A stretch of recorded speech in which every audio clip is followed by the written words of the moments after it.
بسم اللہ الرحمن الرحیم۔ اللہم صلی علی محمد وعلی آل محمد۔ میں ہوں جی محمد مظہر اقبال چٹھا ایڈوکیٹ، اور آپ دیکھ رہے ہیں میرا یوٹیوب چینل چٹھا لا ایسوسیٹس۔ اور جیسا کہ آپ کو معلوم ہے کہ میں سرکاری ملازمین کے قوانین انہیں ایجوکیٹ کرنے کی کوشش کرتا ہوں، تو اس سے قبل کہ ہم بات کریں اور اپنے موضوع کی طرف جائیں، آپ سے گزارش ہے کہ اگر آپ میرے چینل پر نئے ہیں یا آپ نے میرے چینل کو ابھی تک سبسکرائب نہیں کیا تو اسے سبسکرائب فرما لیں۔ اگر اینڈ میں یہ ویڈیو یا معلومات پسند آئے تو اسے لائک اور شیئر بھی کر دیجیے گا۔ تو آج کا جو ٹاپک ہے وہ ہے ویسٹڈ رائٹس کے متعلق، کیونکہ عام طور پہ یہ ذکر ہوتا ہے جو سرکاری ملازمین کے معاملات ہوتے ہیں یا دیگر کوئی معاملات جس میں کوئی حقوق کا معاملہ ہوتا ہے، تو وہاں ویسٹڈ رائٹس، ویسٹڈ کا لفظ جو ہے استعمال ہوتا ہے۔ ویسٹڈ رائٹس یعنی مصدقہ رائٹ، یعنی طے شدہ حق۔ تو اس کے بارے میں جو ہے کافی ساری جو وضاحتیں یا کنفیوژن جو ہے وہ موجود ہوتے ہیں، لیکن اس کیس لا میں جو میں آپ کے سامنے رکھنے جا رہا ہوں، اس میں یہ کلیئر کر دیا گیا کہ ویسٹڈ رائٹس کیا ہوتے ہیں۔ تو یہ فیصلہ جو ہے یہ پہلے دیکھ لیجئے کہ کتنا اہم فیصلہ ہے، کہ پہلے ایک انٹرا کورٹ اپیل جو ہے اس میں فیصلہ ہوا، اور وہ بعد میں ایک سنگل بینچ میں فیصلہ ہوا، اور بعد میں اس کو انٹرا کورٹ اپیل میں چیلنج کیا گیا، اور جہاں وہ رسپونڈنٹس کا موقف جو ہے وہ مسترد کر دیا گیا، اور یہ پٹیشنر کے حق میں فیصلہ کر دیا گیا۔ یہ فیصلہ ہے جی 2022 PLC CS 6۔ تو یہ جو آنریبل جسٹس تھے جناب سردار محمد سرفراز ڈوگر، جسٹس مسٹر طارق سلیم شیخ، اور مسٹر جسٹس مزمل اختر شبیر صاحبان، 3 ججز پر مشتمل یہ ڈویژن بینچ تھا، اور اس نے اس کی سماعت کی، اور اس میں بڑا تفصیل سے انہوں نے ویسٹڈ رائٹس کے متعلق بتایا کہ ویسٹڈ رائٹس کے متعلق اس کا معنی اور دائرہ کار جو ہے وہ کیا ہے۔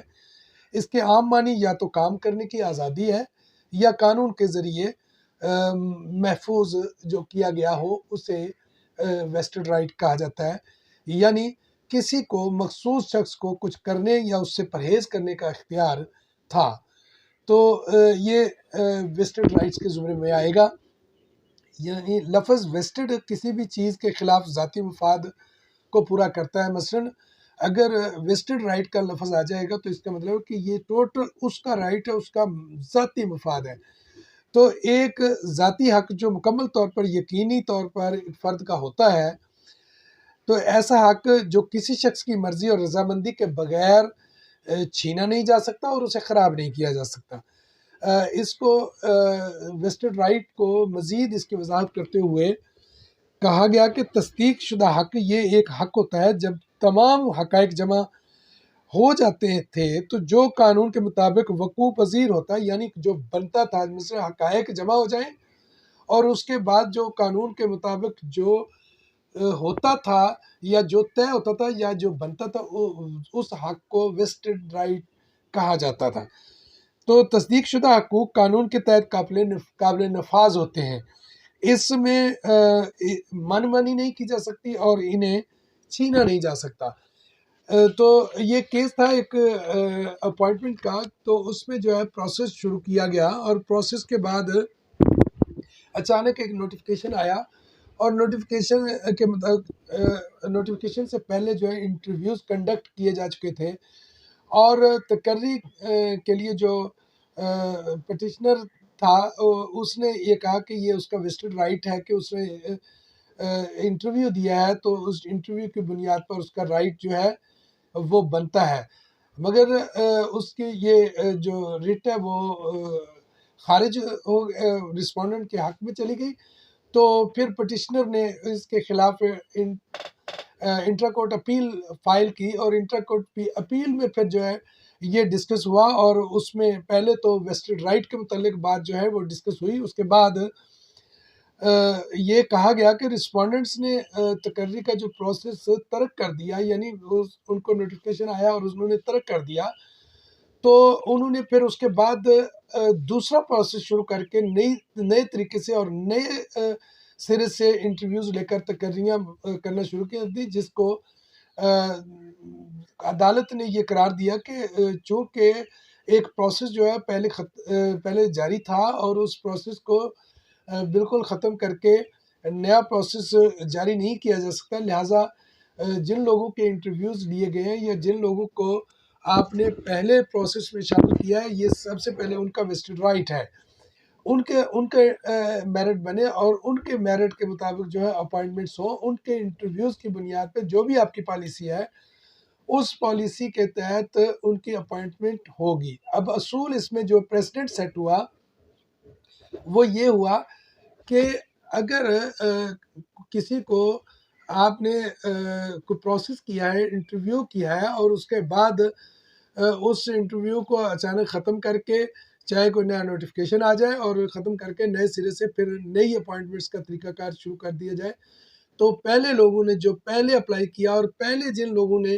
انٹرویوز دیے، یہ اپوائنٹمنٹس ان کا ویسٹڈ رائٹ ہے، تو ان کی اپیل الاؤڈ ہوئی اور رسپونڈنٹس کو ہدایت کی گئی کہ پہلے لوگوں کو پہلے ٹریٹ کیا جائے۔ امید ہے کہ آپ کو ویسٹڈ رائٹس کے متعلق آگاہی حاصل ہوئی ہوگی، اور یہ کیس لا ایسے ہیں، یہ قوانین ایسے ہیں کہ یہ آپ کو کبھی بھی کسی وقت بھی ان کی ضرورت پڑ سکتی ہے، تو اس کو اپنے ذہن نشین کر لیجئے۔ اگر آپ کا حافظہ کمزور ہو تو اس کیس لا کو نوٹ کر لیں، میں دوبارہ لکھوا دیتا ہوں۔ یہ ہے 2022 PLC CS 6 پیج ہے جی اس کا۔ تو یہ تھا جو انٹرا کورٹ اپیل تھی، وہ تھی government of Punjab versus Muhammad Kamran Shabbir and 6 others. تو ظاہر ہے اس سے پہلے جو پٹیشنر تھا وہ Muhammad Kamran Bashir and 6 other versus government of Punjab, کیونکہ انٹرا کورٹ اپیل الاؤڈ ہوئی ہے، تو وہ جو پہلی اپیل ہے وہ جو اس میں رسپونڈنٹ تھے ان کی طرف سے دائر شدہ تھی۔ تو